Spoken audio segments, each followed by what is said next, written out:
foram escolhidos e eu gostei muito desse tema. É um tema que é muito fácil de ser superficial, é um tema fácil de ser simples, falar, não, Jesus te ama, não, você... Mas é um tema muito importante, falarmos sobre desmotivação. Porque desmotivação não aparenta por vezes. Tem algumas pessoas que, por que elas pararam de vir? Por que aquela pessoa se separou? Por que aquela pessoa desistiu do curso? Nossa, aquela pessoa parecia tão animada. E ela desistiu da faculdade, ela desistiu do namoro, ela desistiu do trabalho. O que aconteceu com essa pessoa? Ela estava tão bem. Às vezes uma pessoa não tá simplesmente depressiva. E algumas palavras, às vezes, dão uma impressão de que elas são parecidas, e elas não são parecidas.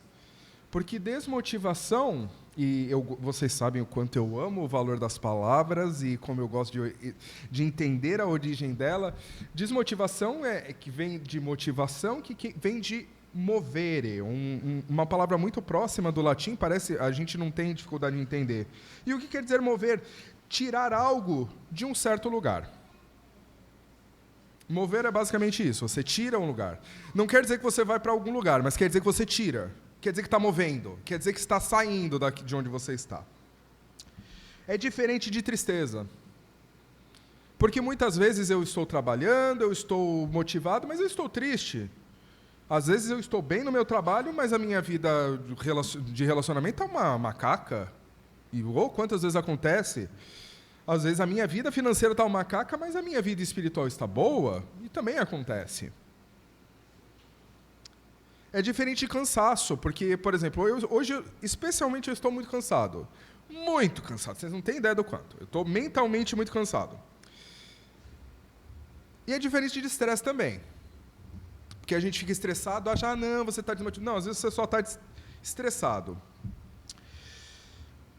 Mas quando eu estou triste, muitas vezes eu estou próximo do Senhor. A tristeza tem uma capacidade maravilhosa de conectar a gente com o divino. Porque quando eu sei que eu sou miserável, eu preciso de um Deus maior que eu. Quando eu estou cansado, basta eu descansar um pouco que tudo modificou. Eu estou bem de novo. Quando eu estou estressado, basta eu descobrir o fator do estresse. E eu volto a ser uma pessoa regular, uma pessoa normal. Eu posso ser estressado e estar muito bem com o Senhor, mas muito dificilmente você vai ser desmotivado e você vai ter relacionamento íntimo com o Senhor. Por isso eu posso estar muito desmotivado com o meu relacionamento. Se você está desmotivado com o seu relacionamento, e eu não estou falando que você está triste, chateado, que vocês brigaram, não estou falando isso, mas desmotivado, se o seu relacionamento está num ponto que você parou, estagnou, se você está desmotivado, raramente você vai ter um relacionamento íntimo com Deus, porque você parou. E quando a gente para, a gente não olha para cima. A gente olha para o umbigo, a gente olha para o chão, a gente olha para os pés. E a relação com Cristo, a relação com Deus, é uma relação de olhar para o alto. E você só consegue fazer isso em movimento. Existem dois caminhos, e eu vou tentar não pegar o caminho mais fácil. Qual é o caminho mais fácil? Promessas fáceis, doces e que se acabam rápido. Porque se nós queremos falar sobre Jesus, nós temos como falar de coisas maravilhosas. Jesus está contigo, meu irmão. Tudo posso naquele que te fortalece. Pedi e será dado. Ora que vai acontecer. Só que isso com todo respeito, é uma grande mentira. Porque é fácil dar essa fórmula geral, mas se o seu problema não for espiritual, talvez o tudo posso naquele que me fortalece não vai acontecer. Eu quero, Senhor, me dá uma loteria para que eu ganhe na loteria para que eu faça 1000 orfanatos. Eu gostaria de ver um monte de crianças, um monte de viúvas sendo assistidas. O Senhor vai te dar? Não necessariamente. Provavelmente não vai te dar. E tudo bem. Não, então eu quero desenvolver, talvez Deus não te dê. Então é muito fácil, é muito rápido, é gostoso, as pessoas gostam de ouvir isso. É uma mensagem de autoajuda, não, eu vou seguir. Mas nem sempre, meus queridos. Eu não vou falar para uma pessoa que perdeu um ente querido, não, vai dar tudo certo. a gente sabe que ele está no céu, ou sabe que ele às vezes não está no céu. Não é tão fácil você falar sobre isso. Por isso eu gostaria de falar sobre uma perspectiva da desmotivação, a desmotivação verdadeira, aquela que parece que não tem esperança. Nem todo remédio é doce, mas o paciente precisa da cura. É para aquele problema que é doloroso. Você vai ter que trabalhar espiritualmente e não vai ter uma resposta fácil de falar, vai dar tudo certo. Talvez não dê. Por favor, Vitor.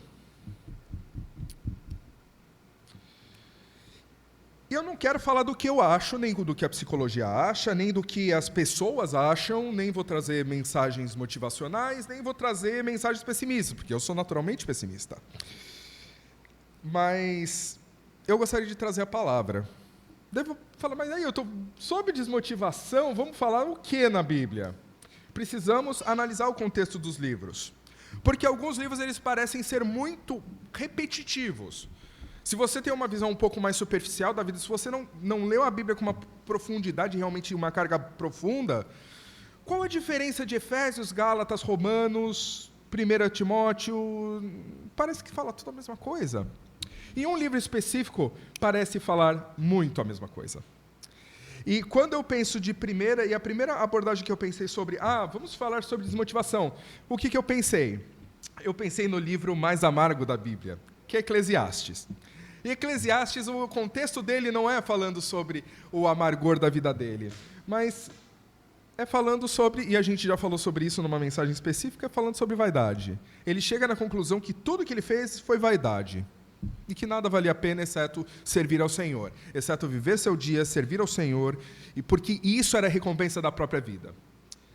Mas eu gostaria de falar, e eu gostaria que nós olhássemos para um livro que parece não ter assuntos novos, parece que os livros de João, as epístolas de João parecem muito próximas de 2 Timóteo, mas elas têm um caráter muito diferente. Eu gostaria que vocês, junto comigo, a gente viajasse por esse livro, que a gente dá pouco valor, por vezes.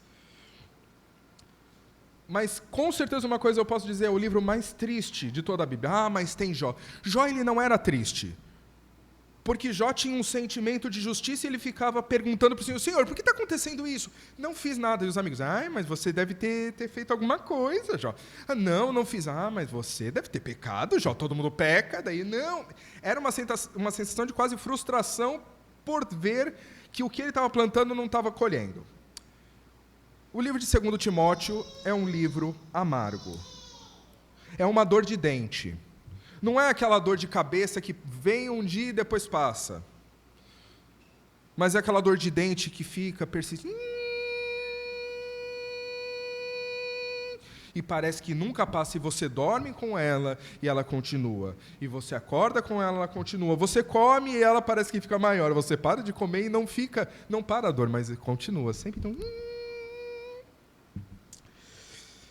E Paulo nos apresenta, nesse livro, como lidar com a desmotivação. É interessante, a gente vai conversando sobre o assunto. Mas, por favor, Vitor, mas vamos dar uma olhada no contexto, logo no início. Em 1 Timóteo, 2 Timóteo, capítulo... Eu esqueci de colocar o capítulo na projeção. Então, toda vez que você vê 3 e 4 é o versículo 3 e 4, mas é o capítulo 1, versículo 3 e 4.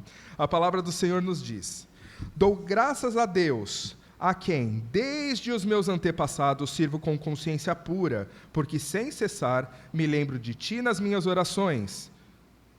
Noite e dia, lembrando das tuas lágrimas, estou ansioso por ver-te, para que eu transborde de alegria. E vamos dar uma olhada no cenário. E eu gostaria de dar uma olhada no cenário de Paulo. Paulo, ele sabe que ele está nos seus últimos dias. E os últimos dias de Paulo vão ser confortáveis? Não, vai ser preso. Mas João também teve a sua vida, o final da sua vida foi uma vida de prisão. Mas Paulo provavelmente estava preso numa prisão pública. O que é uma prisão pública? As pessoas viam o encarcerado em Roma.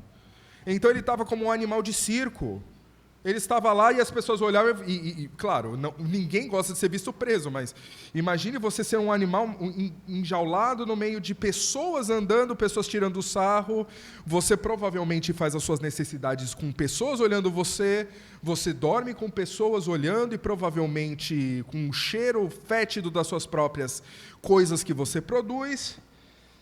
E esse é o glorioso fim do grande apóstolo Paulo. Esse vai ser o grande fim do grande apóstolo Paulo. E daí vem uma pergunta, e provavelmente você pode... Estamos falando sobre desmotivação, e o que é desmotivação? É você não mover. Se motivação é você mover, prisão é a coisa que menos motiva, que menos move. Você está literalmente parado lá, não porque você quer, mas porque alguém te bloqueou para isso. As pessoas não te escutam, as pessoas passam por você, as pessoas te ridicularizam, e o seu final de tanto trabalho, de tanto ministério, de tanto sacrifício, de tantas cartas, é um ministério muito triste, é um ministério pesado. E Paulo, e provavelmente eu falo, isso não está na Bíblia, mas eu penso... Porque quando eu estava desmotivado para que eu fiz tanta coisa?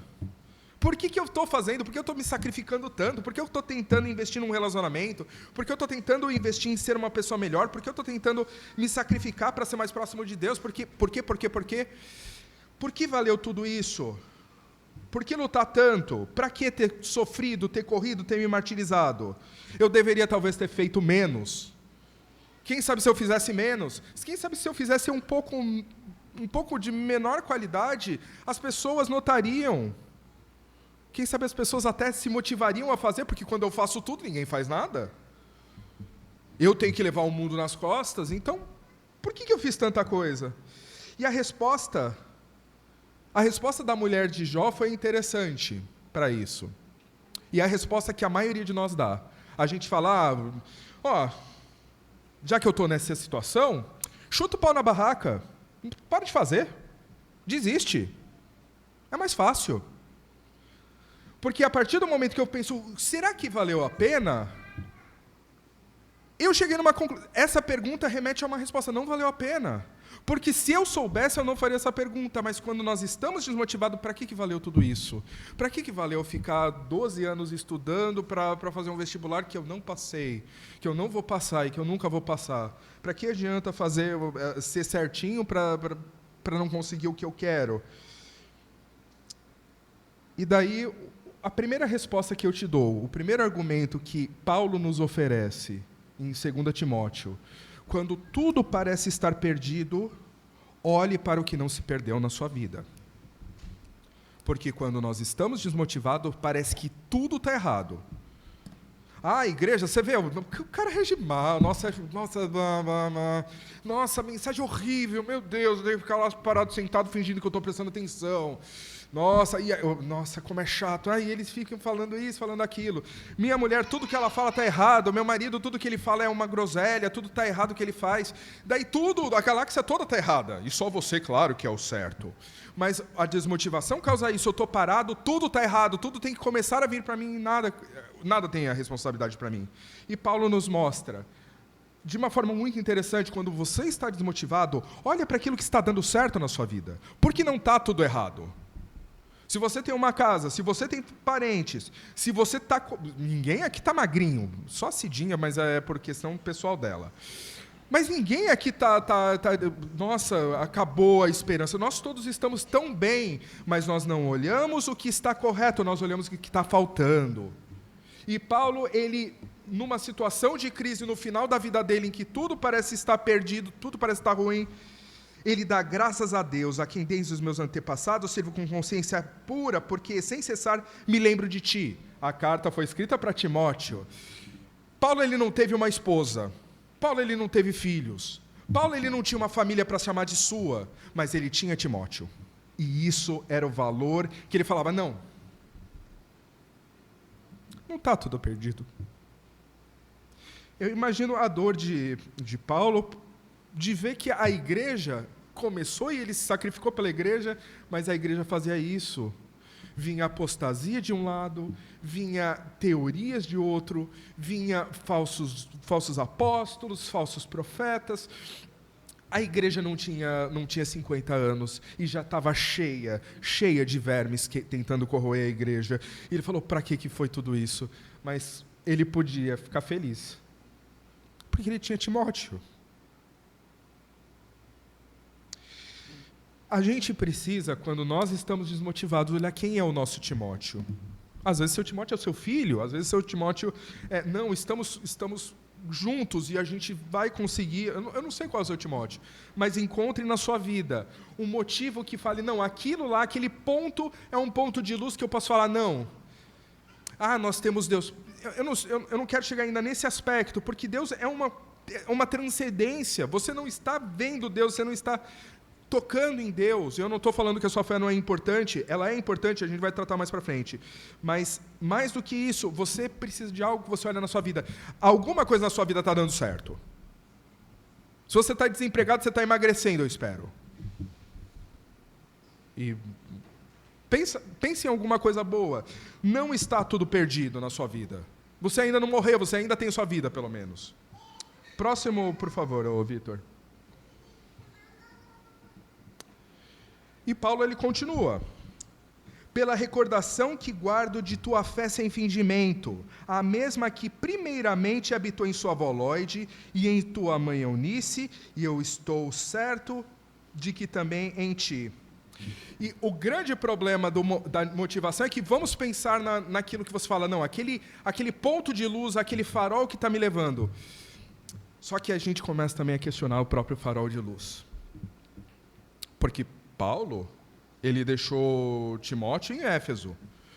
Quanto tempo faz que ele não vê? Nós não sabemos quanto tempo faz que ele não vê a Timóteo. Será que Timóteo tá realmente fiel? Será que ele não se engraçou? Veio uma menina bonitinha, ele se engraçou, perdeu a mão? Será que agora ele não está se achando muito poderoso, muito sábio? Ele não sabe o que está acontecendo com Timóteo. Ele sabe das suas próprias dores. E as dores de Paulo, ele descreve, Paulo é muito humilde nas suas dores, mas a gente vê o histórico de dores que ele passou, é um homem que não só está com dor, mas ele está sentindo o peso da gravidade, ele está velho. Ele já não está com a mesma potência, com a mesma performance, com o mesmo vigor. Às vezes, simplesmente existir já é um peso para ele. E será que Timóteo, ele continua no caminho? Então, nós vemos um ponto importante quando nós estamos desmotivados. Relembre do seu legado. Porque eu tenho certeza que Timóteo, ele não mudou, ele não se tornou um qualquer, ele não desistiu da fé, ele continua. Eu não vejo Timóteo, eu não sei onde ele está, eu não sei o que ele está fazendo, mas eu sei que ele está certo. Porque eu conheço Timóteo, eu conheço o legado dele, ele vem de uma família de pessoas que serviram a Deus, que passaram para ele e ele está continuando. Ele vai continuar. Ele vai ser fiel, ele vai resistir. É uma construção histórica o valor que você tem naquilo que te dá esperança. Nem sempre, convenhamos, a maioria das coisas importantes não são fáceis. Eu estou com um passarinho em casa, você tem que alimentar o passarinho, porque senão ele morre. Tudo que é importante, você tem um sacrifício, você precisa ter um legado, um motivo. Lembre-se de João Batista, ninguém questiona João Batista. Ninguém questiona a fidelidade dele, mas quando ele estava motivado, ele perguntou, é você mesmo Cristo, que nós estamos esperando para libertar Israel? Para não cometermos essa gafe de João Batista, e se até o grande João Batista teve essa gafe, quanto mais nós, eu recomendo, relembre o seu legado. Não sei se o problema da sua vida é um casamento, mas relembre por que você foi casado. Não sei se o problema tem sido porque, nossa, eu não aguento mais fazer a faculdade, Relembre o motivo e o desespero e a ansiedade que você tinha de começar a estudar, de começar a desenvolver, de começar... Quantos sonhos, quantas expectativas, tudo aquilo que levou você até aqueles sonhos e expectativas. Eu não sei, eu não quero nem imaginar qual é o motivo, quais são os motivos da sua desmotivação, mas com certeza você sabe o que está te desmotivando. E olhe o legado disso. Você não chegou naquele desejo, você não chegou aonde você está porque as coisas simplesmente, o universo conspirou para que fosse. Não, você contribuiu muito com isso. Positivamente, eu não estou falando, não, você fez coisa errada. Você contribuiu positivamente para isso. E agora que está desmotivado, eu sei, é difícil você olhar e falar, não, vou continuar. Continue. Continue. Porque olhe o legado daquilo que te faz motivar, aquilo que te faz mover, aquilo que te faz levantar da cama, aquilo que faz você querer continuar seguindo, por mais difícil que seja. Por favor. E o ponto 3. Porque Deus não nos tem dado espírito de covardia, mas de poder, de amor e de moderação. Não te envergonhes, portanto, do testemunho de nosso Senhor, nem do seu encarcerado, que sou eu. Pelo contrário, participa comigo dos sofrimentos, a favor do Evangelho, segundo o poder de Deus. E aqui nós vemos um terceiro ponto.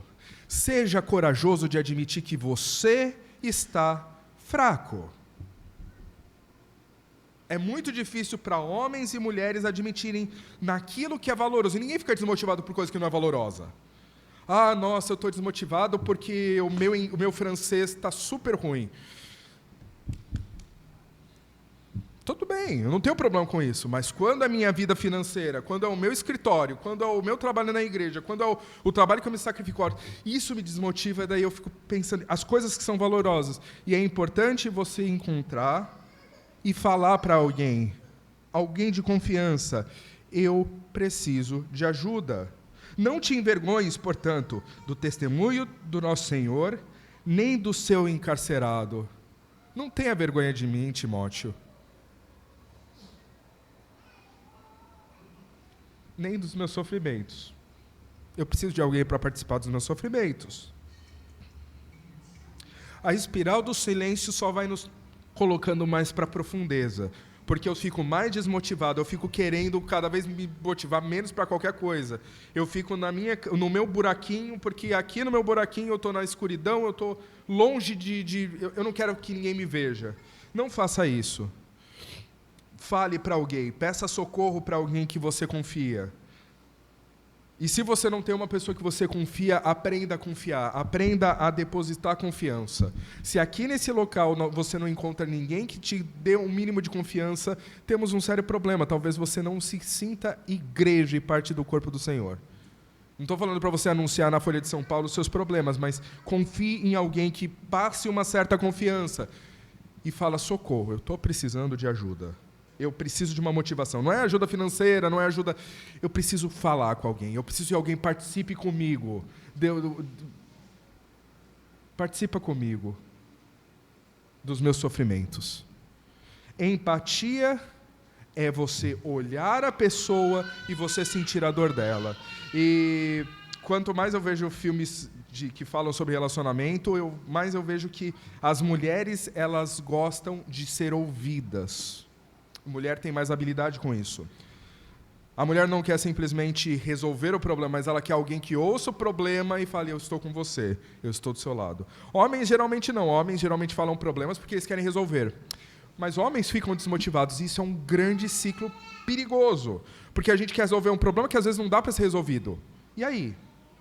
E aí, meu amigo, tenha coragem de assumir que você é fraco. Paulo, o grande apóstolo Paulo, que foi martirizado, o que foi apedrejado, que levou chicotada, que foi náufrago, que levou picada de serpente, ele está pedindo para um jovem que ele está instruindo, que ele está ensinando, eu preciso da sua ajuda. Precisamos pedir ajuda, reconhecer que nós somos fracos.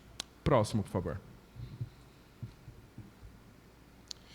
O evangelho que vale a pena sofrer. E no versículo 12 ele fala, e por isso estou sofrendo estas coisas, todavia não me envergonho porque sei em quem tenho crido, e estou certo de que ele é poderoso para guardar o meu depósito até aquele dia. Não estou falando que você é a resposta de todos os seus problemas. Você precisa procurar respostas para os seus problemas. Mas nós precisamos ter a certeza. Porque não era Paulo que salvava e que dava esperança para Paulo. Não era Timóteo que dava esperança para Paulo. Paulo se motivava porque ainda tinha o que lutar. Existiam ainda. Timóteo valeria todo o sacrifício dele. Porque o amor que ele tinha era como de um filho. Mas, acima de tudo, nós precisamos ter a certeza do Evangelho. Por que essa certeza? Porque, meu amigo, talvez você peque de uma forma tão grotesca que as pessoas vão te olhar feio e que até a igreja te olhe feio. Que as pessoas vão te desprezar. E com razão. Em que você não consiga olhar para a sua própria cara. Talvez você furte, talvez você roube, talvez você mate, talvez você... Eu não sei o que você pode fazer, mas nós, seres humanos, somos muito criativos com o pecado. A gente sabe fazer muito bem. E quando você olhar para o seu próprio espelho e falar, eu tenho vergonha de mim mesmo, como você sai desse problema? Não é falando, nossa, como você é importante, ou como as pessoas te amam. Às vezes as pessoas não te amam. Mas lembre-se, o Evangelho é superabundante.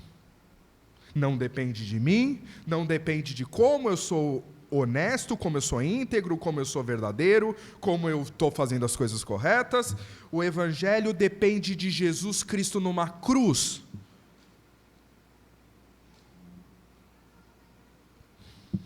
E isso é muito forte para mim. Eu espero para você também. Porque, meu amigo, assim... Paulo, a gente pode tentar vir com palavras de consolo para Paulo e não vai encontrar. Não, Paulo, a sua situação vai mudar, não vai mudar. Ele já sabia que ele estava no final da jornada, as dores que ele sentia, a humilhação que ele sentia, nada disso vai passar. Qual é o ponto de apoio dele? O Evangelho não vai acabar aqui. E graças a Deus por isso. O Evangelho não é para os ricos, o Evangelho é para os pobres, porque os pobres, eles sabem que eles precisam de misericórdia, eles precisam de alguma coisa. E o Evangelho é o grande poder. É interessante que Paulo está preso em Roma. E para os romanos, para a igreja em Roma, ele fala antes, décadas antes, em Romanos 11:16, não é 116 não. Romanos 1:16. Nossa, eu errei tudo aí, desculpa. Pois não me envergonho do Evangelho, porque é o poder de Deus para a salvação de todo aquele que crê, primeiro do judeu, também do grego. O Evangelho é poderoso. O Evangelho vale tudo. Porque quando a sua esposa te abandonar, quando o seu filho te abandonar, e pode acontecer isso mesmo na igreja, quando você tiver um relacionamento vergonhoso, quando você se humilhar, quando você pecar, não vai te sobrar pessoas dando tapa nas suas costas. Mesmo na igreja vai ser difícil encontrar. E você vai desistir da salvação. E quando você tiver uma doença que não tem cura, e quando você tiver um emprego que acaba com você, e quando você não tiver mais esperança, o que vai sobrar? Vai sobrar a cruz de Cristo, porque Cristo é bom. E parece que Paulo revive isso, parece que a imagem de Roma remete a essa vergonha, porque ele usa nesses dois, ele está em Roma, ele fala sobre envergonho, ele fala para os romanos, ele fala sobre vergonha, como se fosse um prenúncio do que ele vai passar aí, que é muita vergonha. A gente raramente sobrevive à vergonha extrema, meus amigos. Quantos casais e quanta tristeza eu vejo na igreja, porque não é falta de dinheiro, não é crise, mas a vergonha de casais na igreja faz com que os dois se separem e os dois vão para o inferno. Porque eles não suportam a vergonha. E como suportar a vergonha, meus queridos? Como suportar a desmotivação que vem da vergonha? De você saber que antes você ensinava, que antes você fazia, e depois, no final das contas, você tem que ficar com o rabo entre as pernas, no cantinho, não querendo ser olhado por ninguém. Como sobreviver a essa crise? Olhando para o Evangelho. Só isso vai te salvar do inferno. Próximo, por favor, Vitor.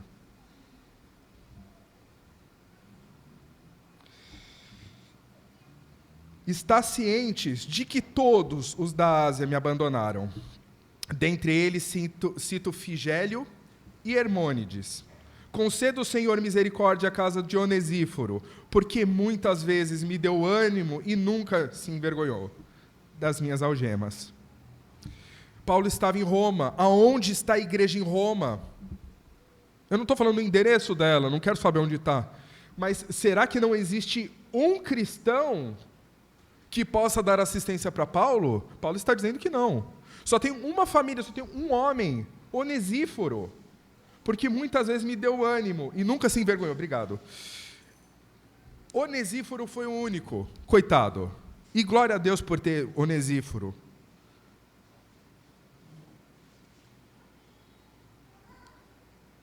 Aonde está a igreja?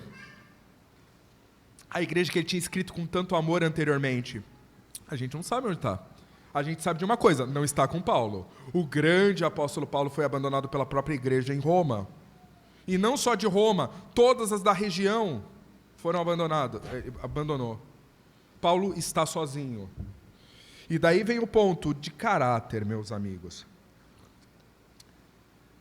Por que você faz o que você faz? É porque você está sendo visto? Se for porque você é visto, temos um sério problema. Porque as coisas mudam. Porque tem tanta gente hoje, não vai legalizar isso, não vai fazer isso, não vai fazer tal coisa. E tantos que se dizem cristão ficam com pautas tão esquisitas quando deveriam estar falando de Jesus. Porque eles têm medo. Porque a partir do momento que tem liberdade, as pessoas vão fazer o que elas querem. E imagina as pessoas fazendo o que elas querem, pode ser perigoso. Mas se você não está fazendo certo porque é certo e porque está no teu caráter, meu amigo, tanto faz. Se eu preciso, não pode ter divórcio porque senão eu vou acabar me divorciando, quer dizer que você quer divorciar. Não quer dizer que você tem no seu íntimo a vontade do Senhor, que sejam dois uma só carne. Então quer dizer que você é de conveniência. Então provavelmente se você estivesse num país hinduísta, você seria hindu. Quer dizer que se você estivesse no Afeganistão, você seria muçulmano. E provavelmente a igreja estava... E vamos lá, Paulo não deu motivo nenhum, pelo menos a Bíblia não nos fala isso, não nos deu motivo nenhum de escandalizar a igreja para a igreja ter vergonha dele. E ainda se tivesse dado, se ele pedir perdão, a igreja tem que receber bem ele. Agora a igreja tinha vergonha de olhar para aquele animal enjaulado e falar, ele é meu irmão em Cristo. Está vendo esse homem? Esse homem foi um dos que pregou o evangelho, inclusive mandou uma cartinha super bonita para a gente, muito boa para a gente. Mas nós precisamos agradecer ao nada que nós temos. A igreja pode te abandonar? Pode. Porque nós somos humanos. E todos nós pecamos, e todos nós somos parciais. E é uma vergonha falar isso, mas sim, nós somos vergonha. O único que resplandece é Cristo entre nós. Graças a Deus por isso. Mas mesmo com toda essa questão, e mesmo você se sentindo abandonado literalmente por todo mundo cristão que ele conhece, o caso de Paulo, ele ainda agradece ao nada que ele tem. E quem é o nada que ele tem? Onesíforo. Só aparece uma vez o nome dele na Bíblia. Mas quão valioso, porque ele é o fio que está mantendo essa corda em que Paulo está vivendo, essa corda bamba. Paulo olha a igreja no mundo geral na sua própria época, e ele vê infidelidade, ele vê apostasia surgindo, ele vê perseguição, ele vê problemas de gravidade, da sua própria gravidade, do seu próprio peso. Ele não aguenta mais seu próprio corpo. E daí, a partir do capítulo 1 até o capítulo 4, ele vai incentivando. Daí ele passa... Timóteo, faça, lute, seja fiel, seja resistente, não se permita as coceirinhas no ouvido, mas fala a verdade de forma autêntica. E ele dá uma última lição para esse jovem que ele tanto amou. Por favor. E ele vai para o último capítulo. O que para mim parece um epitáfio. As últimas declarações de um homem que não sabe se ele vai encontrar aquele querido, aquele filho que ele não teve, o filho que não saiu do seu próprio sangue. mas ele fala o que me parece ser um pedido, uma declaração de alguém que, se eu não tiver mais, eu gostaria que você se lembrasse disso. Quanto a mim, estou sendo já oferecido por libação, e o tempo da minha partida é chegado.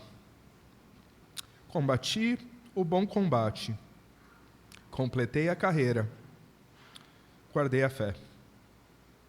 Já agora a coroa da justiça me está guardada, a qual o Senhor, reto juiz, me dará naquele dia, e não somente a mim, mas também a todos, quanto amam a sua vida. Ele sabia que ele ia morrer, não sabia se ele ia ver o querido dele, o grande amigo da sua vida, da sua jornada. E ele sabe de uma coisa: o Evangelho demonstra força. Porque, no final das contas, você pode viver uma vida muito confortável, mas você vai morrer. Certeza disso. E eu espero que ninguém fique ofendido com isso. Alguns de nós já morreram. Muito queridos.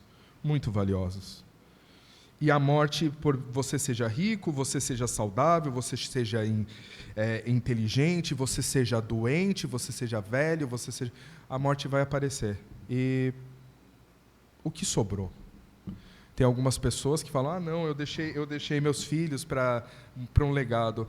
Às vezes seus filhos não vão ser um legado. Às vezes, quantas famílias e quanta vergonha eu tenho, quantos jovens que me acompanhavam no acampamento, que a família era toda cristã, o pai e a mãe morreu, saíram da igreja. Agora estão vivendo a vida conforme eles acham melhor. Por quê? Porque eles não entenderam que o Evangelho é o grande poder. Na pressão, você fala, não quero mais Deus. Não, esse Deus não pode ser justo. E cedem. Nós precisamos saber qual é a nossa cota. E se a sua cota, dentro da palavra do Senhor, não é o céu, você necessariamente vai abandonar a igreja. Certeza. Porque o céu é uma certeza. O céu é a eternidade. O céu, eu preciso olhar para o céu para entender o céu, a magnitude, as estrelas, o ordenamento, esse grande relógio suíço em que todas as engrenagens extremamente complexas, detalhadas, singulares, todas elas funcionam para que hoje nós estejamos aqui com essa energia, com essa luz, com leis gravitacionais, com física quântica e tudo mais. Tudo isso para que você e eu vivêssemos aqui. Para que nós tivéssemos a liberdade e a possibilidade de conhecer o céu, que é muito maior que esse, como se esse já não fosse grande o suficiente para nós. Olhe para o céu, porque para Paulo, para um homem que estava velho, sofrido, que estava humilhado, estava ofendido, um homem que estava, desculpe o termo, estava defecando com pessoas olhando e tirando sarro daquele velho, esquisito, mas o Evangelho e o céu eram mais que suficiente para esse homem continuar firme no propósito dele. Eu não sei qual vai ser a sua dor, eu não sei qual é a dor que te desmotiva, mas olhe para o céu, porque é uma razão mais que suficiente. E não sou eu falando, é Paulo. Próximo, por favor, Vitor.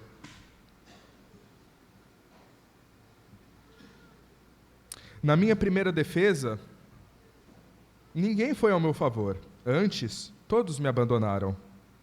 Que isto não lhe seja posto em conta, mas o Senhor me assistiu e me revestiu de forças, para que, por meu intermédio, a pregação fosse plenamente cumprida e todos os gentios a ouvissem. E fui libertado da boca do leão. O Senhor me livrará também de toda obra maligna e me levará salvo para o seu reino celestial. A Ele, glória pelos séculos dos séculos. Amém. Esse último versículo, ele mostra o nível de maturidade que nós precisamos perseguir e que Paulo certamente tinha.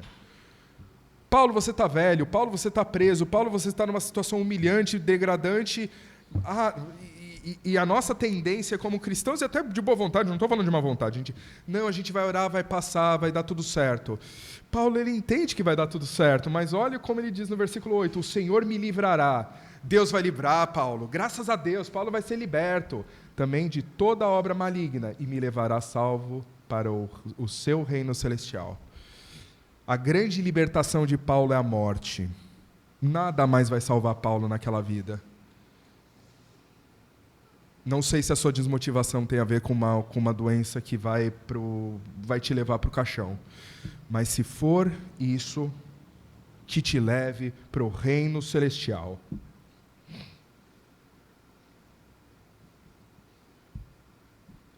A nossa vitória está nos céus. Por favor, Vitor. Então, estamos falando sobre desmotivação. E eu gostaria de resumir, tentei fazer um apanhado muito superficial de 2 Timóteo. E eu gostaria que vocês tentassem se lembrar se você está desmotivado, e que fosse uma ferramenta prática. Paulo sabe que ele está na última parte da sua jornada. Ele está sozinho, mas ainda assim cercado de pessoas. E é o pior tipo de solidão, quando você tem um monte de gente do seu lado, mas você não tem ninguém do seu lado. E você deve saber o que eu estou querendo dizer. Ele está cansado, envelhecido, solitário. E quando tudo parecer na sua vida que está perdido, procure pelas coisas que deram certo. A sua vida não está toda errada. Tem coisas que funcionaram, tem coisas boas, tem coisas que são ótimas. Você passou por experiências maravilhosas, eu não tenho dúvida. Encontre seu próprio Timóteo. O sacrifício deve ser algo visível. Você tem que olhar alguma coisa que você está vivendo e valeu a pena ter vivido por causa daquilo. E vale a pena lutar pelo que você está por alguma coisa. Encontre o seu próprio Timóteo. Quando suas dúvidas permearem, relembre o fundamento que te dão certeza de que Timóteo não é só uma opinião e que ele vai mudar. Que aquele sonho, que aquela coisa física que você está vendo não é, não, mas ele mudou, ele está pior, ele agora apodreceu. Não, as coisas têm fundamento. Olha o legado das coisas. Assuma para si e para quem pode confiar que você está fraco e precisa de socorro. Compartilhe com alguém. Relembre o poder do Evangelho, a salvação para toda a humanidade. O Evangelho é uma grande motivação. Por favor. E terminando, todos te abandonaram?